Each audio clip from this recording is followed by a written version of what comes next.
Do you know the real Hillary Clinton? I think I'm probably the most transparent person in public life. There are dark secrets shadowing the Clintons that are scarcely known by the well-meaning public.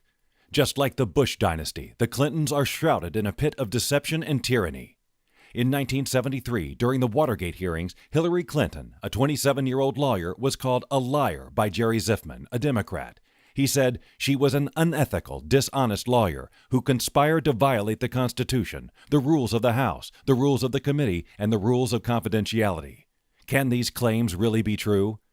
Years later, Hillary was center stage during the Whitewater scandal. Whitewater was a fraudulent land scheme plotted by Hillary and key witness Jim McDougal. McDougal mysteriously died in prison shortly thereafter.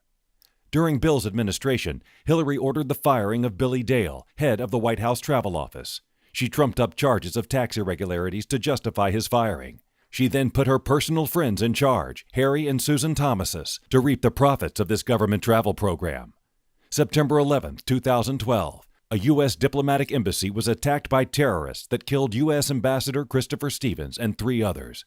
The attack was a 3 a.m. phone call that she never answered.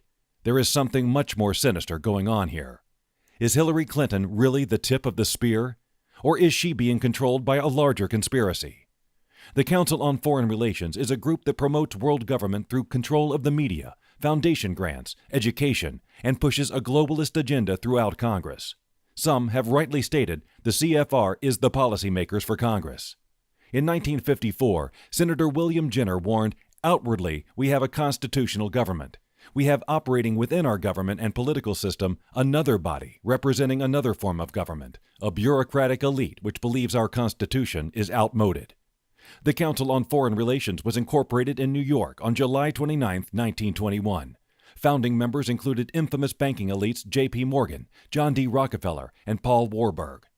Professor Carroll Quigley, Bill Clinton's mentor while at Georgetown, characterized the CFR as a front group for J.P. Morgan and Company in association with the very small American Round Table Group.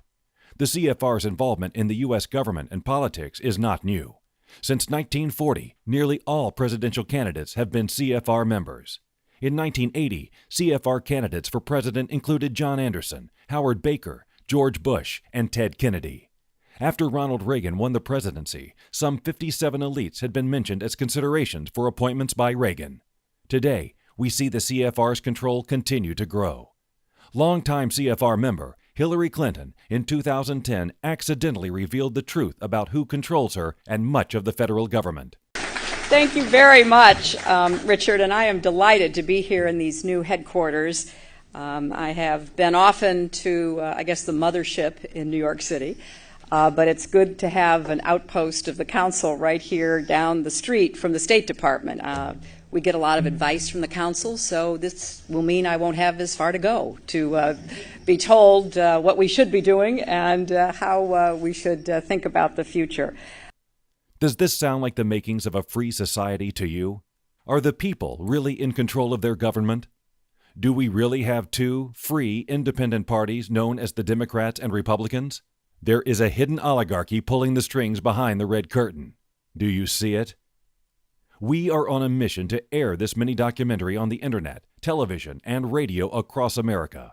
Will you help us reach 50 million Americans? Click on the link below this video to send a donation and help us fight to keep Hillary out of the White House.